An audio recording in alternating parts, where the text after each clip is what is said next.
Bismillahirrahmanirrahim. Assalamualaikum warahmatullahi wabarakatuh. Selamat pagi teman-teman, Bapak Ibu sekalian. Saya sekarang berada di persawahan ya, di desa kecamatan ya, di desa wilayah kecamatan Sukodadi ini ya.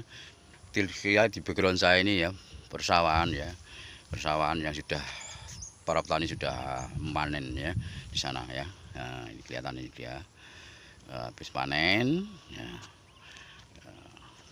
kelihatan hamparannya itu ya. Cuma gini teman-teman, saat ini yang kita perlu kita kritisi adalah bahwa sawah ini di tempat galengan-galengan itu sudah sekarang ini sudah mulai meninggalkan para petani itu untuk menanami apa namanya tanaman-tanaman dia, tanaman-tanaman pelindung atau apa itu ya, semacam kayak pohon turi dan sebagainya ya. Sebagaimana kita ketahui bahwa daunnya hijau, daunnya itu berfungsi antara lain itu juga bisa menyerap partikel-partikel yang ada di sekitarnya itu, untuk nantinya di siang hari begini ini dengan bantuan sinar matahari akan menghasilkan antara lain nanti akar hasilnya adalah oksigen ya itu. Dan mengapa ya, kenapa di Indonesia itu disebut sebagai paru-paru dunia, karena banyak pohon-pohon gitu ya, pohon-pohon hijau. Cuma itu tadi sayangnya penduduk itu sudah mulai malas ya untuk menanam lagi gitu loh ya. Sehingga memang lama-lama nanti kita juga paru-paru, sebagai paru-paru ini semakin menipis ya kandungan oksigennya, karena kita penghasil oksigen dunia itu di Indonesia ini, karena banyak tanaman hijau. Hanya cuma perlu dikritisi itu adalah persawahan itu sekarang tidak ada pohon-pohon ya, jarang sekali. Kalau dulu masa kecil saya itu setiap galengan itu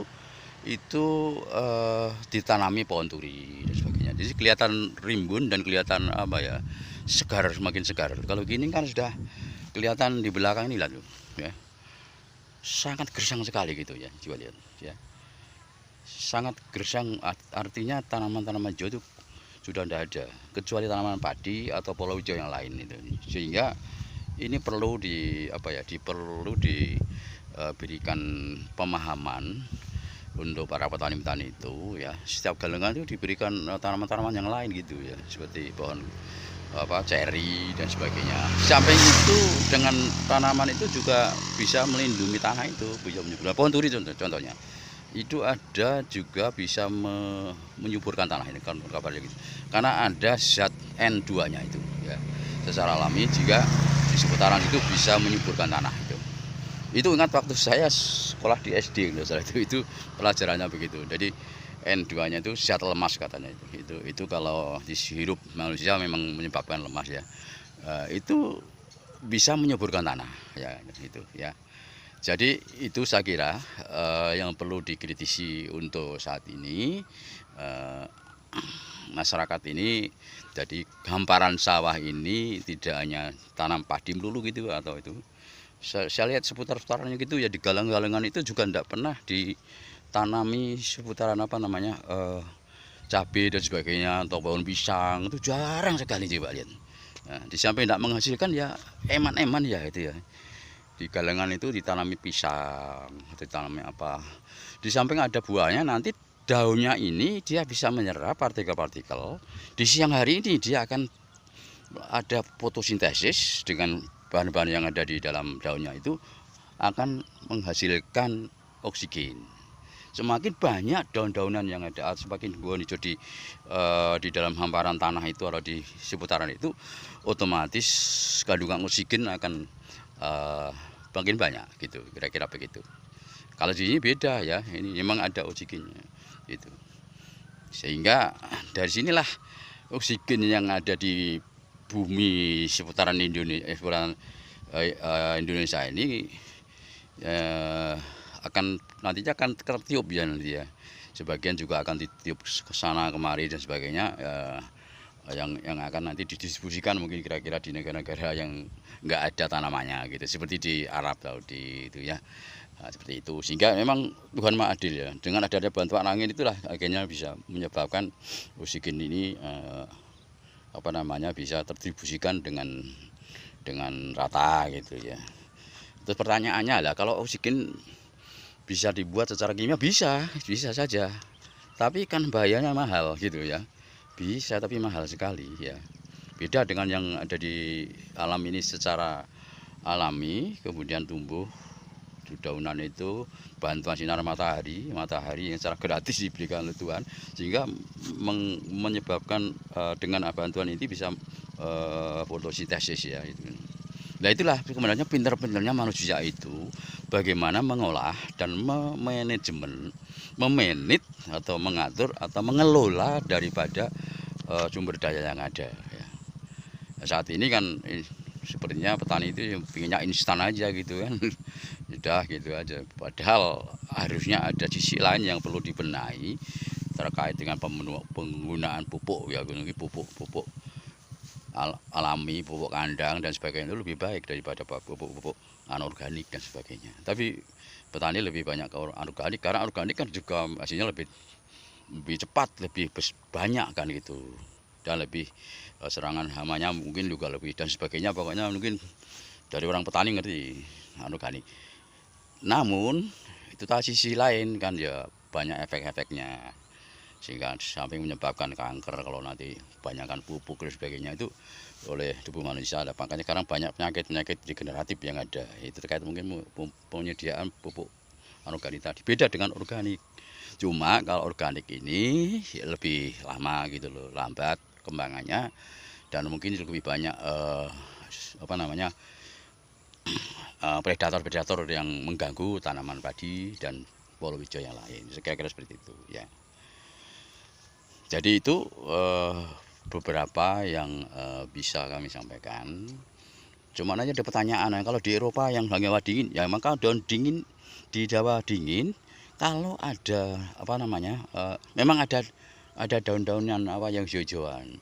Namun kalau tanpa ada bantuan sinar matahari, apa bisa mereka berfotosintesis di daun itu, ya di tanaman itu. Nah, oleh karena itu memang Indonesia inilah yang karena musimnya ada dua musim hujan pada matahari, tetap ada matahari. Kalau di daerah sana, Eropa sana kan ya matahari otomatis kadang-kadang nggak terlihat sama sekali, mendung terus ya. Jadi sehingga oksigennya makanya di Indonesia ini disebut paru-paru dunia itu ya karena tadi banyak tanaman hijaunya, kemudian dua musim matahari terus mesti ada sepanjang tahun, sepanjang masa itu mesti ada, sehingga penghasil oksigen terbesar di dunia, sehingga disebutlah paru-paru dunia. Lah kenapa dengan yang lain di Australia atau di Asia lainnya, lah mereka itu kan daerah dingin dan mungkin mereka juga mataharinya nggak begitu banyak dan daun-daunnya nggak sebanyak di Indonesia gitu loh ya. Sehingga kita perlulah mengelola alam yang tersedia ini yang diberikan oleh Tuhan ini, kita kelola dengan baik ya. Seperti ini tadi yang perlu dikritisi adalah terkait dengan hamparan tanah yang tidak di sebelahnya di galengannya itu ya, di jalan setapaknya itu tanpa ada tanaman yang lain gitu loh. Sehingga paling tidak penghasil oksigen itu juga akan sedikit terganggu, tersediaannya juga beda kan kalau di situ ada juga ya. Termasuk rumput-rumput itu sebenarnya juga mereka tuh melakukan fotosintesis dengan bantuan sinar matahari gitu ya, sehingga bisa dikatakan bahwa dengan bantuan sinar matahari pohon-pohon itu akan bisa melakukan fotosintesis dan menghasilkan oksigen yang rasa oksigen nanti akan dimanfaatkan oleh manusia. Ya manusia membutuhkan oksigen ya. Kalau nggak ada oksigen manusia ya mungkin juga nggak jadi manusia gitu ya, mungkin jadi patung gitu ya. Karena oksigen faktor utama manusia yang diperlukan dalam proses metabolisme. Dalam metabolisme itu adalah untuk menghasilkan energi. Kalau energinya itu nggak terbentuk, berarti metabolisme nggak terbentuk, adalah katabolisme. Ya, katabolisme pembongkaran, ya, semuanya dibongkar terus tapi tanpa ada metabolisme pembentukan dari sel-sel itu ya akhirnya ya amburadul lah. Ini bisa kita bayangkan kalau oksigen itu tanpa ada di dunia tanpa oksigen ya nggak akan hidup itu manusia ya.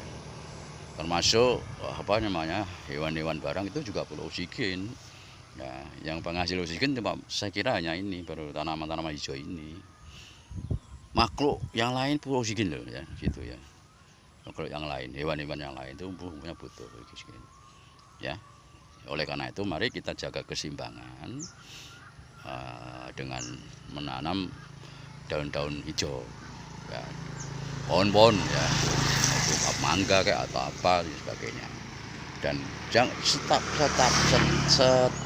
sepetak tanah itu kita manfaatkan, jangan sampai tidak ya, sehingga di samping keseimbangan alam juga nanti oksigen juga terjaga, makin banyak yang itu fotosintesisnya itu ya, dan lain sebagainya, sehingga kita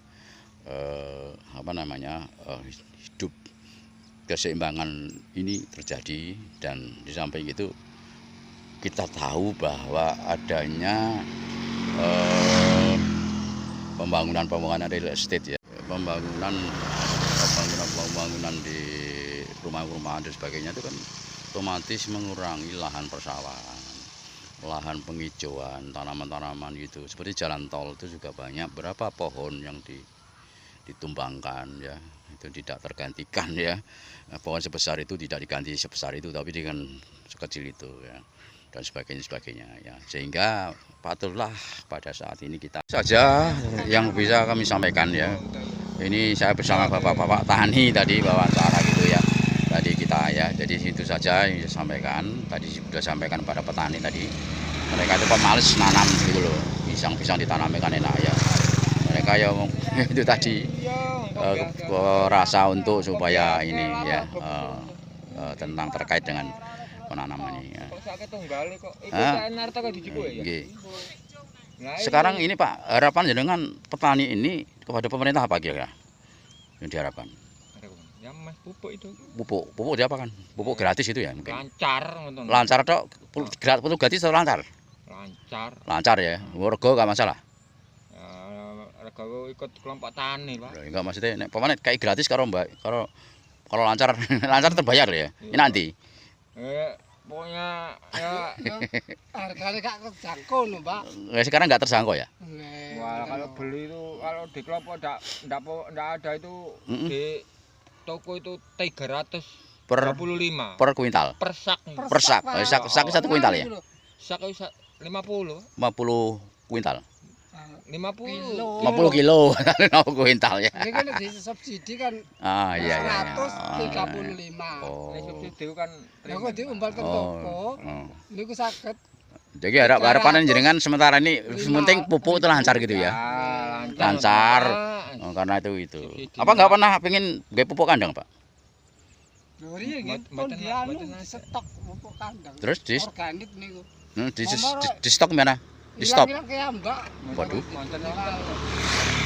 Padahal Indonesia, Lamongan itu harapannya adalah penyuplai beras terbesar di Indonesia lah padahal ya. Harus punya pupuk dipermudah gitu ya. Sementing lancar ya. Yang penting lancar. Harga ada masalah gitu ya. Oke. Harganya biasanya di subsidi kan 135. Menjadi masih naik kok segede enggak apa-apa. 135 naik sedikit enggak apa-apa. 150 gitu enggak apa-apa. Yang penting lancar. Kalau Papa nggak dipupuk itu nggak apa-apa? Wah, ya enggak. Oh iya. Oke gitu ya. Jadi harapannya jenengan pokoknya pupuk lancar gitu ya. Ya gitu ya.